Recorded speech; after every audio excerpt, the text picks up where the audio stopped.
ജീവിതത്തിൽ വ്യതിയാനങ്ങളും സംഭവിക്കുമ്പോൾ അല്ലാഹുവിന്റെ ഖുർആനിനോട് നിന്റെ ജീവിതത്തിൽ എന്ത് മാറ്റമാണ് എന്റെ പെങ്ങളെ ഉള്ളത്?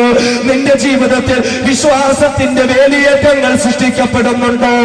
അറിയുമോ എന്റെ ഉമ്മ, എന്റെ ശബ്ദം ശ്രവിക്കുന്ന എന്റെ പ്രിയപ്പെട്ട സഹോദരിമാര്, ഖുർആനി ലോകത്ത് വരുത്തി തീർത്ത മാറ്റങ്ങൾ നിങ്ങൾക്കറിയുമോ? നിങ്ങൾ മുസ്ലിമായി ജനിച്ചവരാണ്, മുസ്ലിമായ ഉമ്മയ്ക്കും ഉപ്പയ്ക്കും ജനിച്ചവരാണ്. ബാങ്കും ഇഖാമത്തും കേട്ടുകൊണ്ട് ഈ ഭൂമി ലോകത്തേക്ക് പിറന്നു വീഴാൻ ഭാഗ്യം ലഭിച്ചവരാണ്. അങ്ങനെയുള്ള നിനക്ക് ഖുർആനുമായി ബന്ധമില്ല എങ്കിൽ അറിയുമോ എന്റെ പെങ്ങളെ, ഒരു കാലത്ത് അല്ലാഹുവിന്റെ ദീനിനെ നശിപ്പിക്കാൻ ശ്രമിച്ച പെണ്ണുങ്ങളുണ്ടായിരുന്നു. അല്ലാഹുവിന്റെ ദീനിനെതിരെ ലേഖനങ്ങൾ എഴുതിയ സ്ത്രീകളുണ്ടായിരുന്നു. അല്ലാഹുവിന്റെ ദീനിനെതിരെ പ്രബോധനം നടത്തിയ സ്ത്രീകളുണ്ടായിരുന്നു. ചീഞ്ഞളഞ്ഞു മാറുന്ന പാശ്ചാത്യ സംസ്കാരങ്ങൾ ജീവിതത്തിന്റെ ഭാഗമാക്കി നടന്ന പെണ്ണുങ്ങളുണ്ടായിരുന്നു. അങ്ങനെയുള്ള പെണ്ണുങ്ങൾ മാറ്റം വരുത്തിയ ഖുർആൻ ഇസ്ലാമിന്റെ ശത്രുതയിൽ നിന്നും ഇസ്ലാമിലേക്ക് കടത്തിക്കൊണ്ടുവന്ന് മർഹൂമ മറിയം ജമീലയുടെ മനസ്സുകളിൽ മാറ്റം വരുത്തിക്കൊണ്ട് ആ മർഹൂമ മറിയം ജമീലയെ ഇസ്ലാമിന്റെ ശത്രുക്കളിൽ നിന്നും മാറ്റിയെടുത്തുകൊണ്ട് ഇസ്ലാമിന്റെ വെള്ളരിപ്രാവാക്കി മാറ്റിയ ഖുർആൻ എന്റെ പ്രിയപ്പെട്ട ഉമ്മ, നിന്റെ ജീവിതത്തിൽ ഖുർആൻ എന്ത് മാറ്റമാ വരുത്തിയത് നിനക്കറിയുമോ? ഒരു കാലത്ത് ഇസ്ലാമിനെതിരെ ചാരപ്രവർത്തനം നടത്തിയ ഒരു പെണ്ണ്, അമേരിക്ക ആസ്ഥാനമായി പ്രവർത്തിക്കുന്നതായ പല അന്താരാഷ്ട്ര വാർത്താ മാധ്യമങ്ങൾക്കും വേണ്ടി ഇസ്ലാമിനെതിരെ ചാരപ്രവർത്തനം നടത്തിയ പെണ്ണ്, ഇസ്ലാമിക തീവ്രവാദത്തെ പറ്റി പഠിക്കാൻ ഒറ്റയ്ക്ക് യാത്ര നടത്തിയ ഒരു പെണ്ണ്, അങ്ങനെ അഫ്ഗാനിന്റെ മലമടക്കുകളിലേക്ക് യാത്ര ചെയ്യുമ്പോൾ താലിബാൻ പോരാളികളുടെ കയ്യിൽ അകപ്പെടുകയാണ്. അങ്ങനെ ദിവസങ്ങളോളം അവരുടെ തടവറയിൽ കഴിയുകയാണ്. ആ സന്ദർഭത്തിൽ ഖുർആൻ അവരുടെ കയ്യിലേക്ക് വരികയാണ്. അങ്ങനെ അവർ ആ തടവറയിൽ കിടന്ന് ഖുർആൻ പഠിക്കുകയാണ്. അങ്ങനെ ആ തടവറയിൽ നിന്ന് മോചിതയായി കഴിഞ്ഞപ്പോ ഈ ഖുർആനാണ് ലോകത്തെ സമാധാനം പഠിപ്പിക്കുന്ന ഗ്രന്ഥം, ഇസ്ലാമാണ് ലോകത്തെ ശാന്തി പഠിപ്പിക്കുന്ന ഗ്രന്ഥം എന്ന് പറഞ്ഞുകൊണ്ട് ഇസ്ലാമിന് വേണ്ടി പ്രബോധനം നടത്തുന്ന ഇസ്ലാമിന്റെ പ്രവർത്തകയായ ഇവാൻ ബ്രാഡ്ലി എന്ന പെണ്ണിന് ഈ ലോകത്തിന് സമ്മാനിച്ച ഖുർആൻ. എന്റെ പെങ്ങള്, നിന്റെ ജീവിതത്തിൽ ഖുർആനിലൂടെ മാറ്റമുണ്ടോ? അറിയുമല്ലോ എന്റെ സഹോദരങ്ങൾക്ക്, ലോകമറിയപ്പെട്ട ഒരു മലയാളിയായ സാഹിത്യകാരി ഉണ്ടായിരുന്നു. തൃശ്ശൂർ ജില്ലക്കാരിയായിരുന്ന, പുന്നയൂർക്കുളം പ്രദേശത്തുകാരിയായിരുന്ന, നാലപ്പാട് കുടുംബത്തിലെ മാധവിക്കുട്ടി എന്ന സ്ത്രീയെ പറ്റി അറിയില്ല.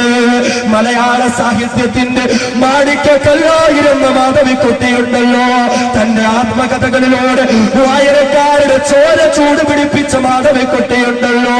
ആ മാധവിക്കുട്ടി മലയാള സാഹിത്യത്തിന്റെ മാണിക്യക്കല്ലായിരുന്നെങ്കിലും, ആ മലയാള സാഹിത്യത്തിന്റെ മാണിക്യക്കല്ലായിരുന്ന മാധവിക്കുട്ടിയെ അതിനേക്കാളേറെ പ്രശോഭിതമായ കമലാസുരയ്യ എന്ന പേരിന് വാനിൽ വിണ്ണിത്തിളങ്ങുന്ന താരക തുല്യമാക്കി മാറ്റിയ ഖുർആൻ. എന്റെ പ്രിയപ്പെട്ട പെങ്ങള്, ആ ഖുർആൻ നിന്റെ ജീവിതത്തിൽ എന്ത് മാറ്റമാണുള്ളത്? നിന്റെ ജീവിതത്തിൽ ഖുർആനിലൂടെ മാറ്റം വരുത്താൻ കഴിയുന്നുണ്ടോ? വേണ്ട എന്റെ സഹോദരിമാര്, ഖുർആനിനെ പറ്റി അറിയാൻ നിങ്ങൾ ഒരിക്കലും മർഹൂമ മറിയം ജമീലയിലേക്ക് പോകണ്ട. ഖുർആനിനെ പറ്റി അറിയാൻ നിങ്ങൾ ഒരിക്കലും ഇവാൻ ബ്രാഡ്ലിയിലേക്ക് പോകണ്ട. ഖുർആനിനെ പറ്റി അറിയാൻ ഒരിക്കൽ പോലും മരിച്ചുപോയ മാധവിക്കുട്ടിയിലേക്ക് പോകണ്ട. എന്റെ പെങ്ങളെ, അറിയുമോ ഈ വിനീതൻ താമസിക്കുന്നത് കൊല്ലം ജില്ലയിലാണ്. ആ കൊല്ലം ജില്ലയുടെയും അതേപോലെ തന്നെ തിരുവനന്തപുരം ജില്ലയുടെയും അതിർത്തി പങ്കിടുന്നതായ പള്ളിക്കൽ എന്ന പേരുള്ള ഒരു പ്രദേശമുണ്ട്.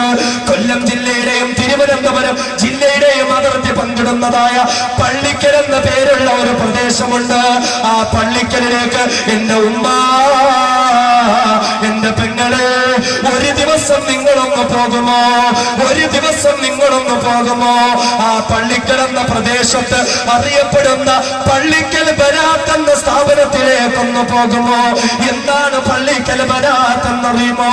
കേരളത്തിന്റെ വിവിധ ഭാഗങ്ങളിൽ നിന്നും നൂറുകണക്കിന് പെൺകുട്ടികൾക്ക് അല്ലാഹുവിനെ പഠിപ്പിക്കുന്ന ഒരു സ്ഥാപനമാണ്. ദീനിനെ പഠിപ്പിക്കുന്ന ഒരു സ്ഥാപനമാണ്. വഴിതെറ്റിപ്പോയ എത്രയോ പെൺകുട്ടികളാണ് അവിടെ വന്ന് അല്ലാഹുവിനെ ഭയപ്പെട്ട് ജീവിക്കാൻ തുടങ്ങിയത്. അറിയുമോ? ആ പള്ളിക്കൽ ബനാത്തിലേക്ക് ചെന്നാൽ ആ ബനാത്തിന്റെ മേൽനോട്ടം വഹിക്കുന്നതായ ആമിന എന്ന പേരുള്ളതായ ഒരു ഉമ്മയെ കാണാൻ കഴിയുന്നതാ. സ്നേഹത്തോടെ എല്ലാവരും ആമിന ഉമ്മ എന്ന് വിളിക്കുന്നതായ ഒരു സ്ത്രീയെ കാണാൻ കഴിയുന്നതാ. ആ ആമിന ഉമ്മ ഇന്ന് ഖുർആനിന്റെ സ്ഥാപനം നടത്തുകയാണ്. ആ ആമിന ഉമ്മ ഇന്ന് ഖുർആനിന്റെ ഹിഫ്ളിന്റെ സ്ഥാപനം നടത്തുകയാണ്. അറിയുമോ? ആ പള്ളിക്കൽ ബനാത്തിൽ നിന്നും ആമിന ഉമ്മയുടെ സ്ഥാപനത്തിൽ നിന്നും ഈ വിനീതന്റെ ഏറ്റവും പ്രിയപ്പെട്ടവനായ എന്റെ ഭാര്യ ഉൾപ്പെടെ 13 പെൺകുട്ടികളാണ്. 13 പെൺകുട്ടികളാണ് അല്ലാഹുവിന്റെ വിശുദ്ധ ഖുർആൻ മുഴുവനും മനഃപ്പാഠമാക്കിക്കൊണ്ട് ഈ സമുദായത്തിന് വേണ്ടി സേവനം ചെയ്യാൻ സന്നദ്ധരായി സമർപ്പിക്കപ്പെട്ട ഹാഫിളാത്തുകളായി പുറത്തേക്ക് ഇറക്കിയത്. വിശുദ്ധ ഖുർആൻ മുഴുവനും മനഃപ്പാഠമാക്കിയ 13 പെണ്ണുങ്ങളെ ഈ സമുദായത്തിന് സമർപ്പിച്ച ആമിന ഉമ്മയുണ്ടല്ലോ. അറിയുമോ എന്റെ സഹോദരി? ആമിന ഉമ്മയുടെ ഒരു ദിവസത്തെ 1 മണിക്കൂർ പ്രഭാഷണത്തിന് വേണ്ടി കേരളത്തിന്റെ വിവിധ ഭാഗങ്ങളിൽ നിന്നും ഒരുപാട് സന്നദ്ധ സംഘടനകൾ ഫോൺ ചെയ്യുകയാണ്. ആമിന ഉമ്മയുടെ 1 മണിക്കൂർ ഞങ്ങൾക്കൊന്ന് കിട്ടുമോ? ഞങ്ങളുടെ സ്ത്രീകൾക്ക് വേണ്ടി അല്ലാഹുവിനെ ഒന്ന് പരിചയപ്പെടുത്താൻ, ഞങ്ങളുടെ സ്ത്രീകൾക്ക് വേണ്ടി റസൂലിനെ ഒന്ന് പരിചയപ്പെടുത്താൻ 1 മണിക്കൂർ ആമിന ഉമ്മയുടെ ക്ലാസ് ഒന്ന് കിട്ടുമോ? ആമിന ഉമ്മ പലയിടത്തും അല്ലാഹുവിനെ പറഞ്ഞ സ്ത്രീയാണ്. ആമിന ഉമ്മ പലയിടത്തും അല്ലാഹുവിനെ പരിചയപ്പെടുത്തിയ സ്ത്രീയാണ്. അതേ പലപ്പോഴും പലയിടത്തും ഓഡിറ്റോറിയത്തിൽ സ്ത്രീകൾക്ക് വേണ്ടി മാത്രം ഒരിക്കൽ അവർ ക്ലാസ് നടത്തുമ്പോൾ മണിക്കൂറുകളോളം നിന്റെ ക്ലാസ് കഴിയുകയാണ്. പൊട്ടിക്കരഞ്ഞ് എല്ലാവരും ദുആ ചെയ്യുകയാണ്. അങ്ങനെ ദുആ കഴിഞ്ഞിട്ട് ആ ഓഡിറ്റോറിയത്തിനുള്ളിലിരിക്കുന്നതായ സ്ത്രീകളെ കൂട്ടിക്കൊണ്ടുപോകാൻ ഓഡിറ്റോറിയത്തിന് പുറത്ത് വാഹനങ്ങളുമായി കാത്തു നിൽക്കുന്ന ഭർത്താക്കന്മാര് അകത്തിരിക്കുന്ന ഭാര്യമാര് വിളിക്കുകയാണ്. അവര് തങ്ങളുടെ ഭർത്താക്കന്മാരെ വിളിച്ചിട്ട് പറയുന്നു, ഇല്ല, എനിക്ക് പർദ്ദ വാങ്ങിത്തരാതെ, എന്റെ ശരീരം മുഴുവനും പറയുന്ന വസ്ത്രം എനിക്ക് വാങ്ങിത്തരാതെ, ഇല്ല ഇല്ല, ഈ ഓഡിറ്റോറിയത്തിനുള്ളിൽ നിന്നും ഒരിക്കലും ഞാൻ പുറത്തിറങ്ങുകയില്ല, ഇനി പർദ്ദയില്ലാതെ ഞങ്ങൾ പുറത്തിറങ്ങുകയില്ല എന്ന് പൊട്ടിക്കരഞ്ഞുകൊണ്ട് ആ സ്ത്രീജനങ്ങളെ വിളിച്ചു പറഞ്ഞെങ്കിൽ അത്രത്തോളം മനുഷ്യ മനസ്സുകളെ പിടിച്ചു കൊടുക്കുന്ന പ്രഭാഷണം ആമിന ഉമ്മയുടേത്. കേരളത്തിന്റെ വിവിധ ഭാഗങ്ങളിൽ നിന്നും ഒരുപാട് പ്രവർത്തകർ അവർക്ക് വേണ്ടി മുറവിളി നടത്തുകയാണ്.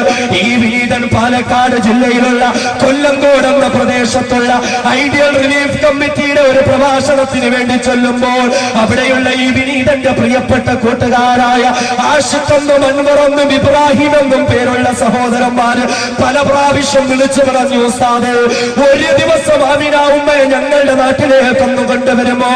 ഞങ്ങളുടെ സ്ത്രീകൾക്ക് അല്ലാഹുവിനെ പറ്റിയൊന്ന് പറഞ്ഞു കൊടുക്കാൻ, ഞങ്ങളുടെ സ്ത്രീകൾക്ക് പർദ്ദയെ പറ്റിയൊന്ന് പറഞ്ഞു കൊടുക്കാൻ 1 മണിക്കൂർ ക്ലാസ് എടുക്കുന്നത് ആമിന ഉമ്മയെ ഞങ്ങൾക്കൊന്ന് ബുക്ക് ചെയ്തു വരുമോ? ഒരു കഷ്ടപ്പാടും അവർ അനുഭവിക്കേണ്ട ഉസ്താദ്. തിരുവനന്തപുരത്ത് നിന്നും ഫ്ലൈറ്റ് കയറി കോയമ്പത്തൂര് വന്നിറങ്ങി അവിടെ നിന്നും 1 മണിക്കൂർ AC കാറിൽ യാത്ര ചെയ്തിട്ട് ഞങ്ങളുടെ സ്ത്രീകൾക്ക് വേണ്ടി ക്ലാസ് എടുക്കാനെന്ന് അവരോട് പറയുമോ? ആമിന ഉമ്മയുടെ ക്ലാസ്സിന് വേണ്ടി ഒരുപാട് ആളുകൾ എന്ന ആവശ്യക്കാരാണെങ്കിൽ എന്റെ പ്രിയപ്പെട്ട പെങ്ങളെ, ആരായിരുന്നു ഈ ആമിന ഉമ്മ എന്നറിയുമോ? ആരായിരുന്നു ഈ ആമിന ഉമ്മ എന്നറിയുമോ? നീയൊന്ന് ഖുർആനിലൂടെ അല്ലാഹുവിനെ അറിയുന്നില്ലെങ്കിൽ, നീയൊന്ന് ഖുർആനിലൂടെ അല്ലാഹുവിന്റെ റസൂലിനെ അറിയുന്നില്ലെങ്കിൽ എന്റെ പെങ്ങളെ അറിയുമോ? ഈ ആമിന ഉമ്മ ഒരു കാലത്ത് ഒരു ഹൈന്ദവ സ്ത്രീയായിരുന്നു. ഈ ആമിന ഉമ്മ ഇന്ന് ആമിന എന്ന പേരുള്ളവരായിരുന്നെങ്കിൽ ഒരു കാലത്ത് ഗീത എന്ന പേരുള്ള ഒരു സ്ത്രീയായിരുന്നു. കൊല്ലം ജില്ലയിൽ കടക്കൽ എന്ന പേരുള്ള പ്രദേശത്ത് അറിയപ്പെട്ട ഒരു ബ്രാഹ്മണ കുടുംബത്തിന് സമ്പന്നരായ ഒരു പിതാവിന്റെ പ്രിയപ്പെട്ട മകളായിരുന്നു ഗീത. ഏക്കർ കണക്കിലുള്ളതായ നെൽപ്പാടങ്ങൾ സ്വന്തമായുള്ള ഒരു കുടുംബത്തിലെ സന്താനമായിരുന്നു ഗീത. അറിയുമോ? സ്വന്തമായി പോലും ഒരു കുടുംബ ക്ഷേത്രം പോലും ഉണ്ടായിരുന്ന ഒരു കുടുംബത്തിലെ അംഗമായിരുന്നു ഗീത. അന്ന് ദിവസവും 4 മണിക്ക് എഴുന്നേറ്റ് കുളിച്ച് ധരിച്ച് ശുഭവസ്ത്രധാരിയായി അവർ ഓടുമായിരുന്നു. 4 മണിക്ക് ഓടുമായിരുന്നു കുടുംബക്ഷേത്രത്തിലേക്ക്. അമ്പലത്തിന്റെ കതക് തുറന്നിട്ട്, ക്ഷേത്രത്തിന്റെ നട തുറന്നിട്ട് ഇഷ്ടപ്പെട്ട ദൈവങ്ങളുടെ മുന്നിൽ ഭജനമിരിക്കുമായിരുന്നു. അവരുടെ മുന്നിൽ പ്രാർത്ഥന നടത്തുമായിരുന്നു. ഗീത എന്ന ആ പെൺകുട്ടിയെ എന്നാൽ അറിയുമോ എന്റെ ഉമ്മ? ഗീത എന്ന സഹോദരിയുടെ ജീവിതത്തിലേക്ക് കടന്നു വരുന്നു ഖുർആൻ. അവരുടെ മനസ്സിലെ വിശ്വാസത്തിന്റെ വെള്ളിവെളിച്ചം വീശിക്കൊടുക്കുന്നു ഖുർആൻ. അങ്ങനെ ഗീത എന്ന പെൺകുട്ടി ഇതാ ആമിന എന്ന ഖുർആനിന്റെ അതേ അധ്യാപികയായി മാറിയിരിക്കുകയാ. പൊട്ടിക്കരഞ്ഞുകൊണ്ട് അവർ പറയാറുണ്ടായിരുന്നു, ഗീത എന്ന പേരുള്ള ഞാൻ പലപ്പോഴും 4 മണിക്ക് എഴുന്നേറ്റ് ക്ഷേത്രത്തിലേക്ക് പോയിട്ട് ഇഷ്ടദൈവങ്ങളുടെ മുന്നിൽ കൈനീട്ടി ഞാൻ പ്രാർത്ഥന നടത്തിയിരുന്നെങ്കിൽ ഇന്നെന്റെ അവസ്ഥ എന്തെന്നറിയുമോ? ഇന്നും ഞാൻ 4 മണിക്ക് എഴുന്നേൽക്കുകയാണ്. ഇന്നും ഞാൻ എഴുന്നേറ്റ് ശരീരം ശുദ്ധിയാക്കുകയാണ്. ദൈവങ്ങളുടെ മുന്നിലേക്ക് പോകാനല്ല, പിന്നെയോ എന്റെ അല്ലാഹുവിന്റെ അടുക്കലേക്കൊന്ന് പോകാൻ, എന്റെ പടച്ചവന്റെ മുന്നിലേക്കൊന്ന് പോകാൻ, ആ പടച്ചവന്റെ മുന്നിൽ ചെന്ന് കരഞ്ഞുകൊണ്ടൊന്ന് ദുആ ചെയ്യാൻ ഇന്നും ഞാൻ 4 മണിക്ക് എഴുന്നേൽക്കുകയാ. കണ്ണീരൊഴുക്കിക്കൊണ്ട് എന്റെ ഉമ്മയെ പോലെ കരുതുന്ന ആ സ്ത്രീ എന്നോട് പറഞ്ഞതാ, സഹോദരന്മാരെ, കഴിയുമോ എന്റെ പെങ്ങളെ? ഇത് ഖുർആനിലൂടെ വന്ന മാറ്റമാണ്, ഇത് ഖുർആനിന്റെ പരിവർത്തനമാണ്. എന്റെ പെങ്ങളെ, നിനക്ക് ഖുർആനുമായി എന്ത് ബന്ധമാണ്? എന്റെ സഹോദരി, നിനക്ക് ഖുർആനിലൂടെ എന്ത് വിശ്വാസമാണ്? എന്റെ ശബ്ദം ശ്രമിക്കുന്ന എന്റെ പ്രിയപ്പെട്ട സഹോദരിമാരോട്, ചെറുപ്പക്കാരികളോട് ഞാനൊന്ന് പറഞ്ഞുകൊള്ളട്ടെ. പലത് ധരിക്കാൻ നിനക്ക് താല്പര്യമില്ല, അല്ലാഹുവിനെ ഭയപ്പെടാൻ നിനക്ക് താല്പര്യമില്ല, വീട്ടിന്റെ പുറത്തേക്ക് അനാവശ്യമായി ഇറങ്ങരുതെന്ന് പറഞ്ഞാൽ നിനക്ക് താല്പര്യമില്ല, നീ ഇങ്ങനെ അഴിഞ്ഞാടാൻ ഇഷ്ടപ്പെടുകയാണ്. അല്ലാഹുവിനെ മറന്ന പെണ്ണേ, റസൂലിനെ ധിക്കരിക്കുന്ന പെണ്ണേ, അറിയുമോ? ഹൈന്ദവരായ ബ്രാഹ്മണ കുടുംബത്തിൽ പിറന്ന ആമിന ഉമ്മയുടെ 2 ചെറുപ്പക്കാരികളായ പെൺകുട്ടികളുണ്ട്. ആമിന ഉമ്മയുടെ 2 ചെറുപ്പക്കാരികളായ പെൺകുട്ടികളുണ്ട്. അറിയുമോ? ഹൈന്ദവരായ ഒരു കാലത്ത് ജീവിച്ചിരുന്ന അവര് മോഡേൺ ഡ്രസ് ചിരിക്കാൻ കൊതിയില്ലാഞ്ഞിട്ടല്ല, നിന്നെ പോലെ വികാര വിചാരങ്ങളില്ലാഞ്ഞിട്ടല്ല, പിന്നെയോ അല്ലാഹുവിന്റെ ഖുർആനിനെ അവരറിയുകയാണ്, വിശുദ്ധ ഖുർആനിനെ അവർ പഠിക്കുകയാണ്. അങ്ങനെ ഖുർആനിലൂടെ ജീവിതത്തിന് മാറ്റം വന്നപ്പോ എന്റെ പെങ്ങള് ഇന്ന് പരിപൂർണമായും പുറത ധരിച്ചുകൊണ്ട് ശരീരം മുഴുവനും മറച്ചുകൊണ്ട് ആ സഹോദരിമാരവരുടെ ജീവിതം തെളിഞ്ഞേക്കുന്നെങ്കിൽ എന്റെ സഹോദരി നിനക്കും കഴിയട്ടെ, എന്റെ സഹോദരി നിനക്കും കഴിയട്ടെ. നീ എന്ന മഗ്‌രിബിന്റെ ഇടയിൽ സീരിയലിന് വേണ്ടി സമയം കൊടുക്കുമ്പോൾ, റിയാലിറ്റി ഷോകൾക്ക് വേണ്ടി സമയം കൊടുക്കുമ്പോൾ, സീരിയൽ കണ്ട് കണ്ണീരൊഴുക്കി പൊട്ടിക്കരയുമ്പോൾ ആമിന ഉമ്മയും പ്രിയപ്പെട്ട പെൺമക്കളും പൊട്ടിക്കരയുകയാണ്. സീരിയൽ കണ്ടിട്ടല്ല, റിയാലിറ്റി ഷോ കണ്ടിട്ടല്ല, പിന്നെയോ അല്ലാഹുവിന്റെ ഖുർആൻ മഗ്‌രിബിന് ശേഷം അവർ തുറക്കുകയാണ്. സൂറത്തുൽ തബാറക്കല്ലദീ പാരായണം ചെയ്യുകയാണ്, സൂറത്തുൽ വാഖിഅ പാരായണം ചെയ്യുകയാണ്. പൊട്ടിക്കരഞ്ഞുകൊണ്ട് പഠിച്ചവരോട് ദുആ ചെയ്യുകയാണ്. എന്റെ പെങ്ങളെ, നിനക്ക് കഴിയുമോ? നീ ഇന്ന് സുബഹി നിസ്കാരം പോലുമില്ലാതെ നിന്റെ വീട്ടിൽ കിടന്നുറങ്ങുമ്പോ ആമിന ഉമ്മയും ആമിന ഉമ്മയുടെ പ്രിയപ്പെട്ട പെൺമക്കളും 4 മണിക്ക് എഴുന്നേൽക്കുകയാണ്. 4 മണിക്ക് തന്നെ എഴുന്നേറ്റുകൊണ്ട് വുളൂ ചെയ്ത് തഹജ്ജുദ് നിസ്കരിച്ച് പൊട്ടിക്കരഞ്ഞു ദുആ ചെയ്യുകയാ. അത് ഖുർആനിന്റെ പവറാണ് സഹോദരങ്ങളെ, ഖുർആനിലൂടെ വന്ന മാറ്റമാണ് സഹോദരങ്ങളെ. അതുകൊണ്ട് എന്റെ സഹോദരിമാരെ, നിങ്ങൾക്ക് കഴിയട്ടെ, നിങ്ങളുടെ കയ്യിലിരിക്കുന്ന വനിത നിങ്ങളങ്ങ് മാറ്റുമോ? മനോരമ നിങ്ങളങ്ങ് മാറ്റുമോ?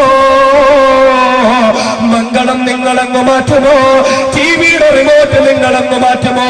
എന്റെ പെങ്ങളെ, ഇന്ന് ഈ പാതിരാത്രിയുടെ നിശബ്ദതയിൽ ഈ ഖുർആനിന്റെ സദസ്സിൽ എന്ന് തീരുമാനമെടുക്കുക. ഇല്ല, ഇല്ലോ, ഇനി മഗ്‌രിബിന് ശേഷം എനിക്ക് സീരിയൽ ഇല്ല, ഇനി മഗ്‌രിബ് കഴിഞ്ഞ് എനിക്ക് റിയാലിറ്റി ഷോ ഇല്ല, മഗ്‌രിബ് കഴിഞ്ഞ് ഞാൻ ഖുർആൻ എടുക്കുന്നതാണ്, മഗ്‌രിബ് കഴിഞ്ഞ് ഞാൻ ഖുർആൻ